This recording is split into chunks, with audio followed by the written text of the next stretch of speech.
नमस्कार दोस्तों, एवरीथिंग अभिषेक YouTube channel पे मैं अभिषेक आप सभी का स्वागत करता हूं। यह वीडियो आप सभी के लिए बेहद ही महत्वपूर्ण होने वाला है। इसमें हम बात करने वाले हैं एनसीईआरटी के सारांश के बारे में, जो संबंधित होगा विज्ञान से, क्लास 6 का विज्ञान से।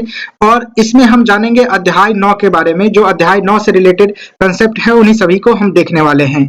इसमें केवल अति महत्वपूर्ण कंसेप्ट वाली जो क्लास होती है वही हम रखेंगे, केवल ही अति महत्वपूर्ण कंसेप्ट को ही हम रखने वाले हैं।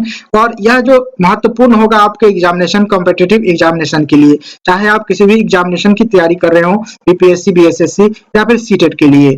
बढ़ते हैं आगे, जानते हैं सबसे पहले फैक्ट के बारे में। तो आपके सामने चैप्टर का नाम दिखेगा, चैप्टर का नाम है सजीव, यानी देख सकते हैं लिविंग थिंग्स जिसको बोलते हैं इंग्लिश में, वो सजीव देख सकते हैं। उसकी विशेषता एवं आवास के बारे में हम यहाँ पर विशेष तौर पे समझने की कोशिश करेंगे। इसी से संबंधित यहाँ पर कुछ प्रमुख शब्द है, इसके बारे में जान लेते हैं। सबसे पहले देख सकते हैं अनुकूलन होता क्या है। तो अनुकूलन के बारे में आगे वीडियो में समझेंगे, सारे शब्द के बारे में आगे समझेंगे। देख सकते हैं जलीय आवास, जैव घटक, उत्सर्जन, वृद्धि। उसके बाद देख सकते हैं आवास, सजीव, प्रजनन, श्वसन एवं उद्दीपन। इन सभी शब्दों के बारे में अच्छे से समझेंगे।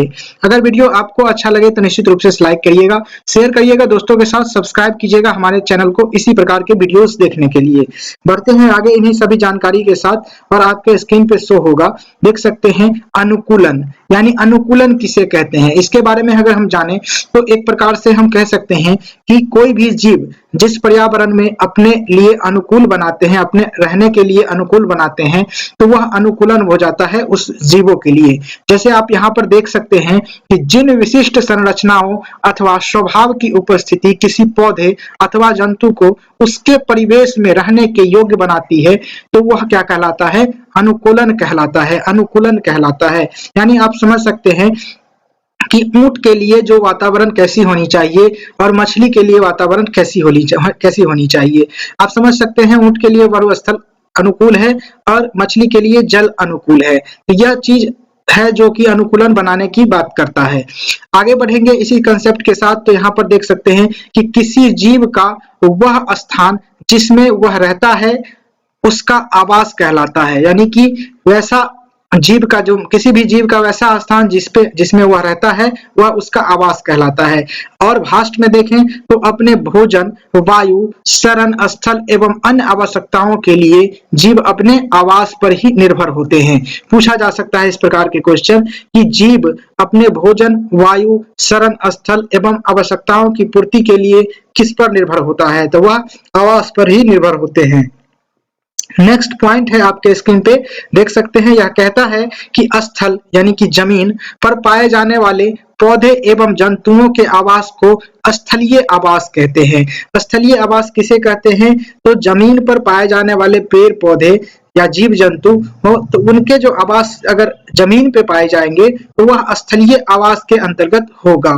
उसके बाद ही देखें तो वन, घास के मैदान, मरुस्थल, तटीय एवं पर्वतीय क्षेत्र स्थलीय आवास के कुछ उदाहरण हैं। यानी कि स्थलीय आवास के रूप में वन, घास, मैदान, मरुस्थल, तटीय एवं पर्वतीय क्षेत्र को आप कह सकते हैं।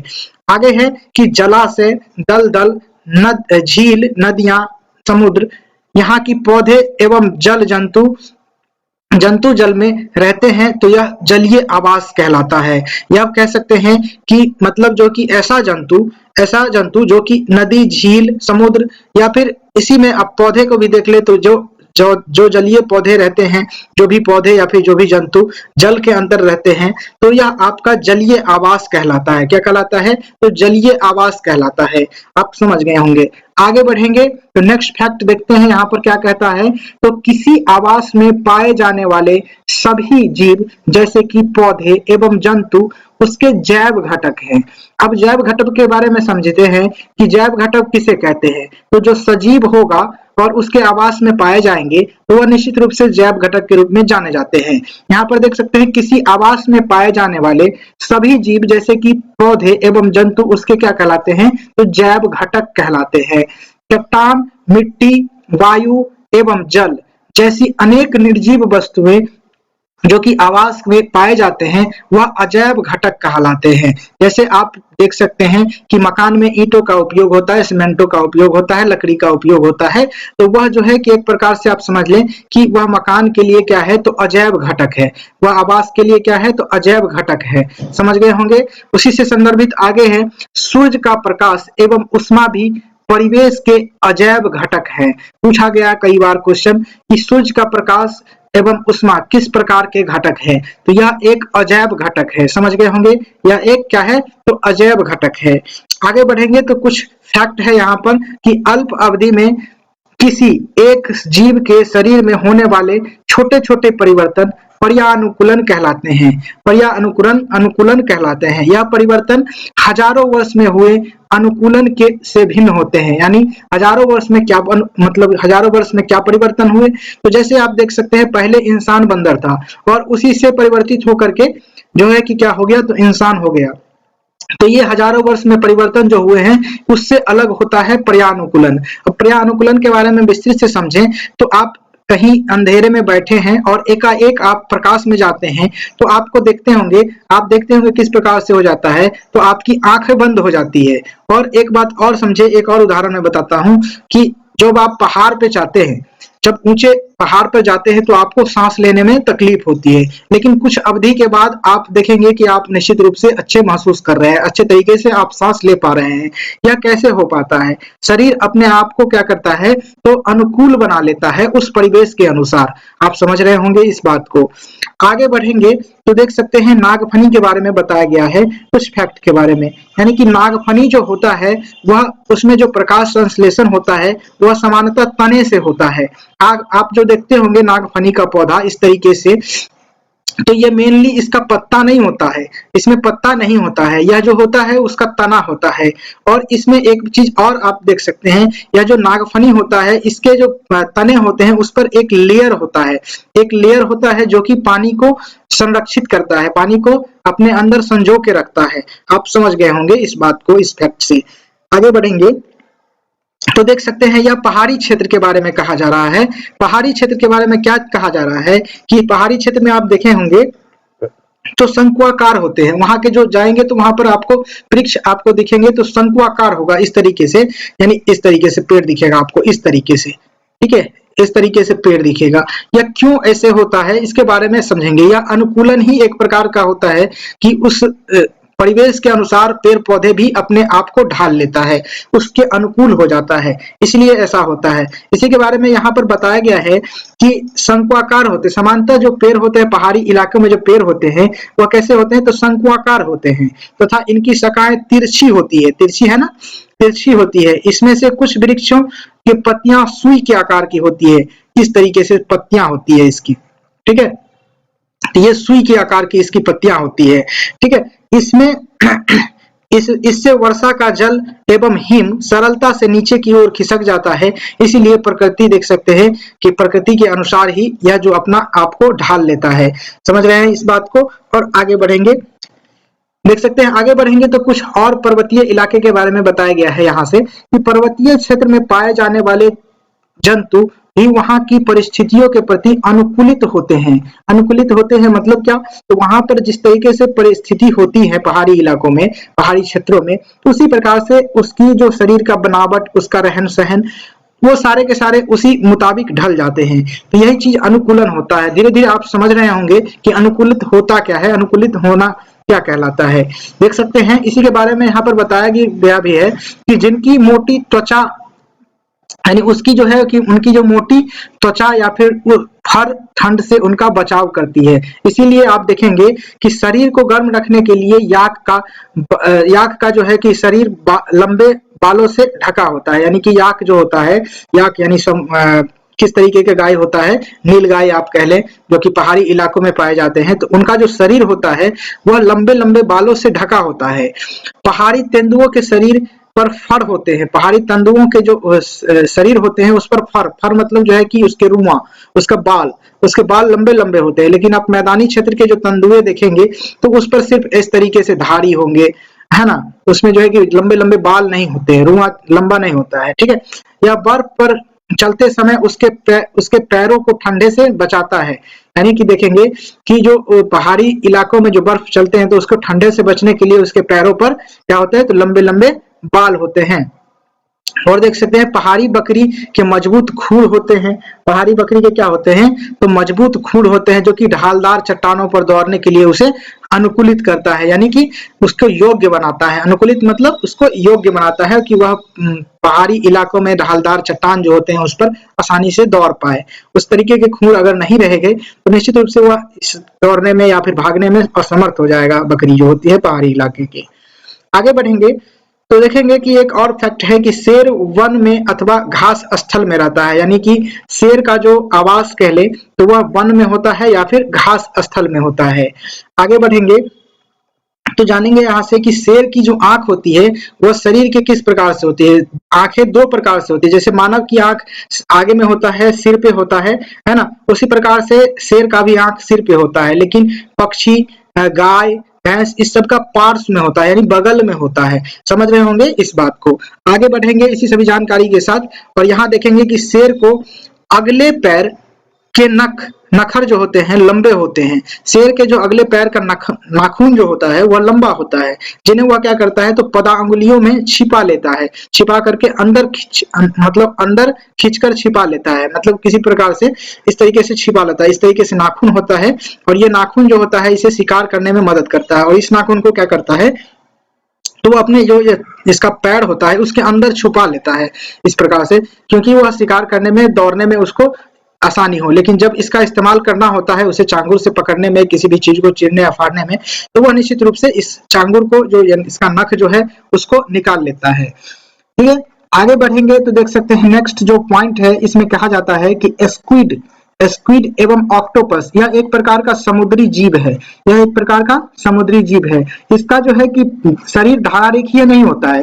धारारेखीय कहने का मतलब कि मछली, आप देखे होंगे मछली इस प्रकार से होती है, तो मछली इस प्रकार से होती है, तो निश्चित रूप से आप देखेंगे इस प्रकार से, तो ये जो शरीर होता है या इसको कहते हैं धारारेखीय। लेकिन जो स्क्विड और ऑक्टोपस होते हैं यह धारारेखीय जंतु नहीं होते हैं। लेकिन जब यह मतलब जल में जो चलते हैं या फिर श्वास लेने के लिए इधर उधर जाते हैं, तो या शिकार करने के लिए इधर उधर भागते हैं, तो ये अपने शरीर को क्या करते हैं, तो धारारेखीय बना लेते हैं।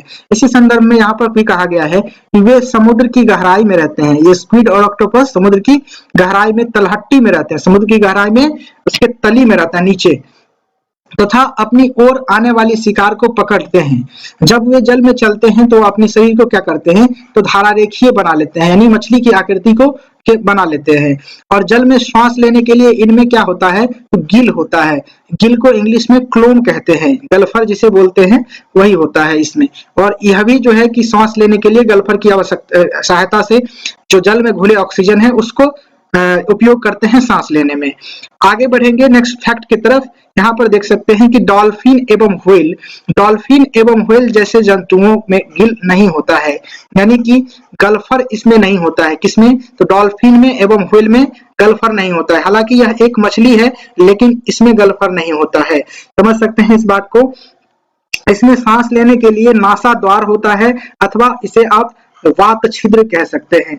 वात छिद्र या फिर नासा द्वार भी कहते हैं। ठीक है, और इसमें किस तरीके से सांस लेता है, तो ये बार बार जो है कि ऊपर आता है, जल के सतह पर आता है और अपनी वात छिद्रों से पानी को बाहर निकाल देते हैं और इसमें अपनी श्वास को भर लेते हैं। ये देखेंगे कि ये जल में लंबे समय तक बिना श्वास लिए रह सकते हैं।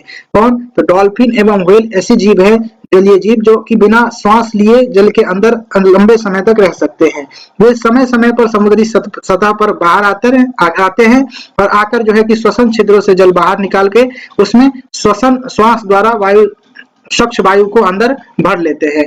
इस बात को आप देखना चाहें तो एक्वेरियम में देख सकते हैं, किसी भी एक्वेरियम में जाकर के। आगे बढ़ेंगे तो देखेंगे आपके स्क्रीन पे शो हो रहा होगा पीडीएफ प्राप्त करने की जानकारी, जिसमें आप छठे क्लास का जो पीडीएफ है एनसीईआरटी का सारांश, वो आप 21 रुपए में प्राप्त कर सकते हैं। 7वें क्लास का 25 रुपए में, 8वें क्लास का 39 रुपए में, 9वें का 51 रुपए में, दसवें का 65 रुपए में आप प्राप्त कर सकते हैं एनसीईआरटी का सारांश, जो कि सभी एग्जामिनेशन के लिए बेहद ही महत्वपूर्ण होता है।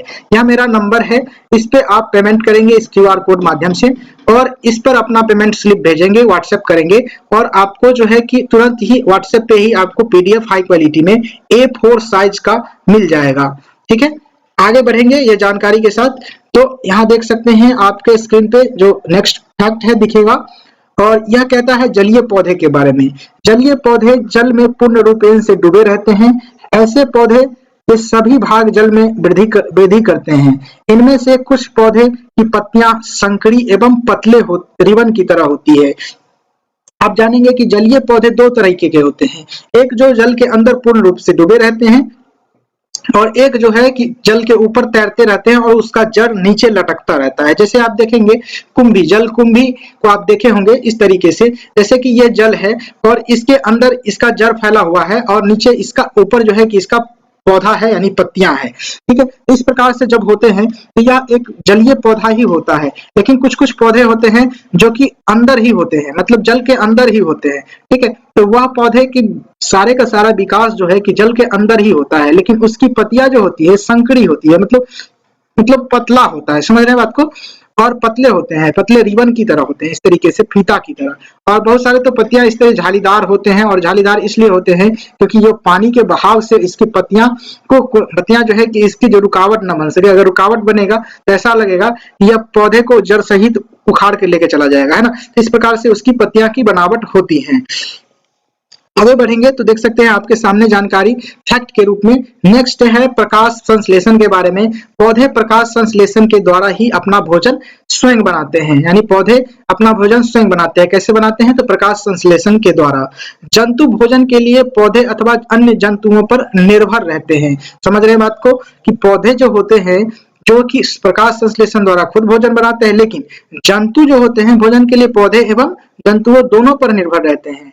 आगे है कि भोजन सजीव के उनकी वृद्धि के लिए आवश्यकता ऊर्जा प्रदान करता है, यानी कि भोजन सजीवों को उनकी वृद्धि के लिए आवश्यक ऊर्जा प्रदान करता है। भोजन क्या करता है सजीव को? तो ऊर्जा प्रदान करता है वृद्धि के लिए। समझ सकते हैं बात को। आगे बढ़ेंगे। वीडियो अगर अच्छा लग रहा हो तो निश्चित रूप से आप लाइक करिएगा, शेयर करिएगा दोस्तों के साथ, सब्सक्राइब तो करिएगा ही हमारे इस चैनल को इसी प्रकार के वीडियोस देखने के लिए। आगे बढ़ेंगे। देख सकते हैं कि जब हम श्वास छोड़ते हैं तो शरीर के अंदर की वायु बाहर निकल जाती है और श्वास लेना श्वसन क्रिया का एक हिस्सा है। यानी आप समझ लें कि श्वसन क्रिया के बारे में कह लें तो एक टाइम आता है जिस समय हम श्वास अंदर की ओर खींचते हैं और एक टाइम आता है जिसमें हम सांस को बाहर की ओर निकालते हैं।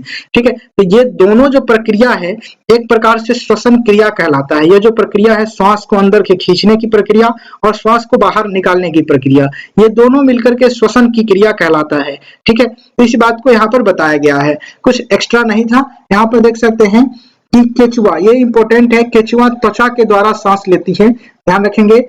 और तिलचट्टा जो होता है अपने पीठ के द्वारा सांस लेती है, ध्यान रखेंगे। तिलचट्टा जो होता है वह जो कॉकरोच जिसको बोलते हैं यह अपने पीठ के द्वारा सांस लेता है, ध्यान रखेंगे इस बात को। और ये इंपॉर्टेंट भी है। मछली जो है कि गिल यानी कि गल्फर के द्वारा क्लून के द्वारा सांस लेती है। यह जल में घुले ऑक्सीजन को अवशोषित कर लेती है, किसके द्वारा? तो गिल के द्वारा मछली, ध्यान रखेंगे। केचुआ त्वचा के द्वारा सांस लेती है। आगे बढ़ेंगे तो नेक्स्ट फैक्ट आपके सामने दिखेगा कि पौधे की श्वसन क्रियाएं में गैस का आदान प्रदान मुख्यतः उनकी पत्तियों द्वारा होती है। जो पौधे में जो श्वसन की क्रिया है वह जो क्रिया होती है मुख्यतः पत्तियों द्वारा होती है। और पत्तियों में सूक्ष्म रंध्र होता है। पत्तियों में क्या होता है? सूक्ष्म रंध्र। रंध्र मतलब छेदे होते हैं, थोड़ा मतलब रंध्र मतलब बहुत महीन छेद, आप नग्न आंखों से नहीं देख पाएंगे। तो ये रंध्र होते हैं, इसकी के द्वारा जो है कि वायु अपने अंदर लेती है पत्तियां। ठीक है, और उसके बाद जो है कि प्रकाश संश्लेषण की क्रिया अग्रसारित होती है।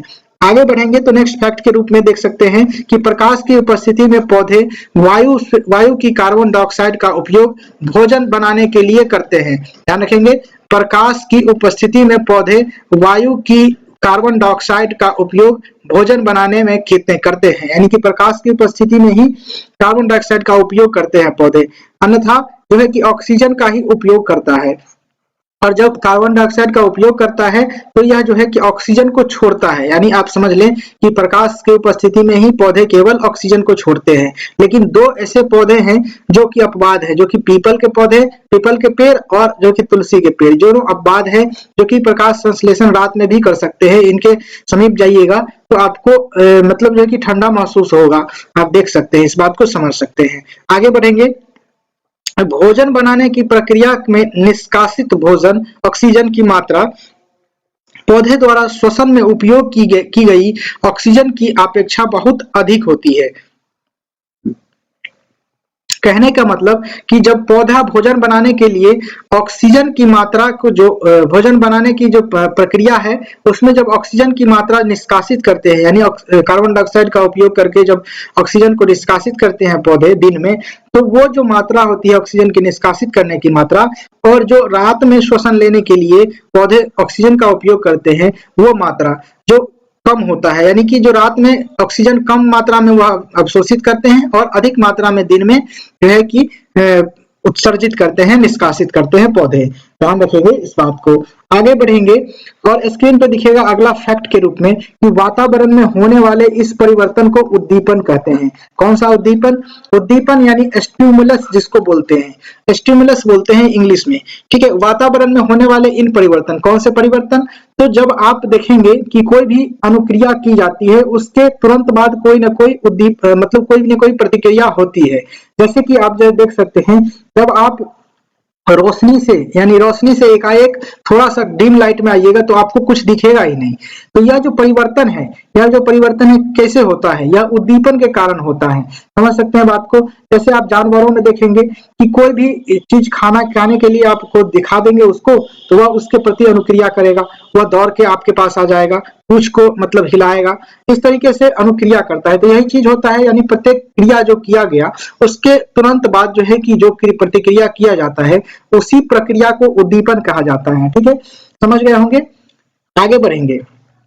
जो कि सभी सजीव वस्तुएं जिससे परिवेश में होने वाले परिवर्तन के प्रति अनुक्रिया दर्शाती है। यानी सभी सजीव वस्तुएं अपने परिवेश में होने वाले परिवर्तनों के प्रति कुछ न कुछ अनुक्रिया को दर्शाती है। ध्यान रखेंगे इस बात को। कोई भी सजीव होंगे, कोई भी वस्तुएं होंगी, सजीव वस्तुएं, जो कि उसके परिवेश में अगर कुछ भी परिवर्तन होगा तो निश्चित ही रूप से वह अपने अंदर, वह सजीव जो है कि अपने अंदर कुछ न कुछ परिवर्तन लाएगा ही। इसी चीज को क्या कहते हैं, यहाँ पर बताया गया है। आगे देखेंगे तो नेक्स्ट फैक्ट के रूप में देख सकते हैं कि जैव प्रक्रमों के फलस्वरूप हमारे शरीर के में कुछ अपशिष्ट पदार्थ उत्पन्न हो जाते हैं, जो कि सजीवों द्वारा इन अपशिष्ट पदार्थों के निष्कासन के प्रक्रम को उत्सर्जन कहते हैं। यानी आप समझ लें तो हमने जो खाना खाया, हमने जो भी चीज लिया, अपने पोषण के बाद जो भी चीज अपशिष्ट बचता है उनको हम क्या करते हैं, तो निष्कासित कर देते हैं, है ना। जैसे कि हमने ऑक्सीजन को मतलब अपने अंदर उपभोग किया, यानी कि जो ऑक्सीजन है उसका हम उपयोग किए और उसके बाद कार्बन डाइऑक्साइड को छोड़ देते हैं, तो वही जो छोड़ने की प्रक्रिया है वही उत्सर्जन कहलाता है, यानी प्रोड्यूशन कहलाता है, प्रोड्यूस कहलाता है। हम कार्बन डाइऑक्साइड प्रोड्यूस करते हैं, है ना, ऑक्सीजन को ग्रहण करते हैं और कार्बन डाइऑक्साइड को प्रोड्यूस करते हैं। इसी प्रकार से है सभी जैव प्रक्रम के बाद जो है सभी सजीव जो है कि अपने अपशिष्ट पदार्थ को निष्कासन करते हैं। आगे बढ़ेंगे और नेक्स्ट फैक्ट की तरफ देख सकते हैं कि जंतु प्रजनन द्वारा अपने समान संतान उत्पन्न करते हैं।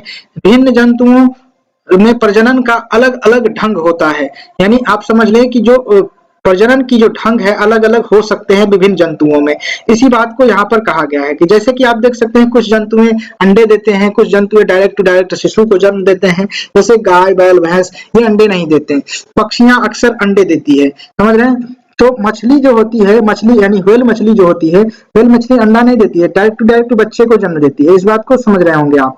आगे बढ़ेंगे तो आपको देखेंगे कि और पौधे में अगर देखें तो पौधे में भी प्रजनन होते हैं। तो कई पौधे जो बीज के द्वारा प्रजनन होते हैं पौधे में, कई पौधे में देखेंगे तो उसके फलम के द्वारा उसके जो है कि कायिक भाग को कायिक जो भाग होते हैं, यानी कि जो गुलाब का पेड़ है तो गुलाब के जो डंठल होगा, जो पेड़ होगा, तना होगा, उसके द्वारा उसका जो है कि नया पौधा जन्म लेता है ना। आलू में देख सकते हैं कलिका वाले भाग से नया पौधा जन्म लेता है, आलू के कलिका वाले भाग से नया पौधा जन्म लेता है।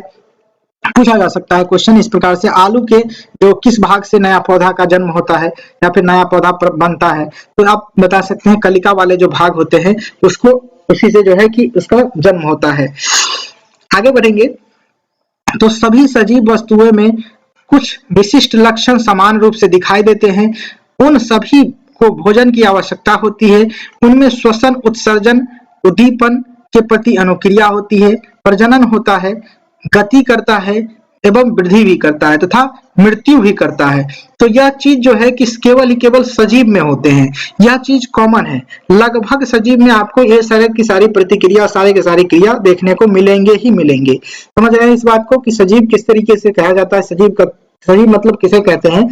तो वैसा जीव जो कि उत्सर्जन करे, श्वसन करे, उद्दीपन करे किसी भी अनुक्रिया के प्रति, प्रजनन करे, गति करे एवं वृद्धि करे तथा मृत्यु भी हो उसकी, तो वह निश्चित ही रूप से सजीव होगा। आगे बढ़ेंगे तो एक और फैक्ट के रूप में जान सकते हैं कि गेहूं की बोरी में कुछ गर्मी उत्पन्न होती है। यह गर्मी बीजों में श्वसन के कारण होता है। जब आप गेहूं का बोरी लेंगे और उसमें जब हाथ को डालेंगे अंदर तो आपको गर्म गर्म महसूस होगा। ऐसा इसलिए होता है क्योंकि जो गेहूं का जो बीज है, गेहूं जो है उसमें भी तो बीज है, लेकिन वो जो बीज है वो श्वसन करती है और श्वसन के उपरांत जो है कि कार्बन डाइऑक्साइड प्रोड्यूस करती है। इसीलिए यहाँ पर जो है कि बोरी में आपको गर्म गर्म महसूस होगा। ठीक है, समझ रहे होंगे आप इस बात को। आगे बढ़ेंगे तो आपके स्क्रीन पे दिखेगा सारांश के रूप में। इसी चैप्टर से निकल के जो मेन पॉइंट है उसको हम यहाँ पर देख सकते हैं और अति महत्वपूर्ण रूप से, कि किसी स्थान का परिवेश जिसमें पौधे, जंतु एवं अन्य जीव रहते हैं उनका आवास कहलाता है। यानी उन जीवों के लिए वह क्या कहलाता है, तो आवास कहलाता है। आगे बढ़ेंगे, विभिन्न प्रकार के पौधे एवं जंतु एक ही आवास में एक साथ रह सकते हैं। विभिन्न प्रकार के पौधे एवं जंतु क्या कर सकते हैं, तो एक ही प्रकार के आवास में रह सकते हैं। आगे बढ़ेंगे तो पौधे और जीवों के विशिष्ट लक्षण, पौधों और जीवों के विशिष्ट लक्षण एवं स्वभाव जो उन्हें एक आवास विशेष में रहने के अनुकूल बनाते हैं, वह क्या कहलाता है, तो अनुकूलन कहलाता है। क्या कहलाता है, अनुकूलन कहलाता है। कौन सा, तो वह पौधे और जीवों के विशिष्ट लक्षण जो कि स्वभाव जो उन्हें एक आवास विशेष में रहने के अनुकूल बनाते हैं, वह क्या कहलाता है, तो अनुकूलन कहलाता है। ठीक है, उसके बाद देख सकते हैं आपके स्क्रीन पे, तो निश्चित रूप से आपको देखने को मिलेगा क्या, तो देख सकते हैं अच्छे तरीके से नेक्स्ट पॉइंट, कि आवास अनेक प्रकार के होते हैं। आवास क्या होते हैं, तो अनेक प्रकार के होते हैं, परंतु सामान्यतः जो है कि इन्हें स्थलीय यानी कि जमीन पर एवं जलीय आवास जल में, जलीय आवास कहाँ होता है, तो जल में होता है, स्थलीय आवास जमीन पर होता है, के रूप में वर्गीकृत किया गया है। इन्हें आवास को दो प्रकार में विभाजित किया गया है मेन तौर पे, एक स्थलीय आवास होते हैं, एक जलीय आवास होते हैं। ठीक है, उसके बाद देख सकते हैं नेक्स्ट है कि विभिन्न आवासों में सजीवों की विविध प्रजातियां पाई जाती है। निश्चित ही आप देख सकते हैं कि विभिन्न आवासों में सजीव की विविध प्रजातियां पाई जाती है। जैसे जल में आप देख लें तो जल में ही अनेक प्रकार के प्रजाति आपको देखने को मिलेंगे। उसी प्रकार से देख सकते हैं पौधे, जंतु एवं सूक्ष्म जीव संयुक्त रूप से जैव घटक बनाते हैं। पौधे, जंतु एवं सूक्ष्म जीव जो होते हैं वह संयुक्त रूप से क्या करते हैं, तो जैव घटक बनाते हैं। आगे बढ़ेंगे तो कुछ और पॉइंट है, देख सकते हैं चट्टान, मिट्टी, वायु, जल, प्रकाश एवं ताप हमारे परिवेश के लिए क्या है, तो यह अजैव घटक है। क्या है, तो अजैव घटक है। अजैव घटक के रूप में चट्टान, मिट्टी, वायु, जल, प्रकाश एवं ताप को कह सकते हैं। आगे बढ़ेंगे तो नेक्स्ट पॉइंट के रूप में दिखेगा कि सजीव वस्तुओं के कुछ सामान्य लक्षण हो सकते हैं। उन्हें भोजन की आवश्यकता हो सकती है, वे श्वसन करते हैं, उत्सर्जन करते हैं, पर्यावरण के प्रति अनुक्रिया करते हैं, प्रजनन करते हैं, वृद्धि एवं गति करते हैं। तो वह सजीव के मतलब लक्षण आप कह सकते हैं उसे, वह सजीव ही होगा। आगे बढ़ेंगे तो देख सकते हैं आपके स्क्रीन पे कुछ फिगर दिख रहे होंगे। यह कौन सा जीव है, इसका नाम आप बताएंगे कमेंट बॉक्स में, और इसका आवास स्थल क्या है इसके बारे में भी आप बताएंगे। ठीक है, इसी चीज के बारे में पूछा भी जा रहा है यहाँ पर दो बच्चे के द्वारा। ठीक है, तो इसको आप निश्चित रूप से इसका नाम कमेंट बॉक्स में और जो है कि इसकी आवास के बारे में बताएंगे। फिलहाल इस वीडियो में बस इतना ही। Thank you for watching this video. जय हिंद, वंदे मातरम। नेक्स्ट वीडियो जल्द लेकर के आऊंगा।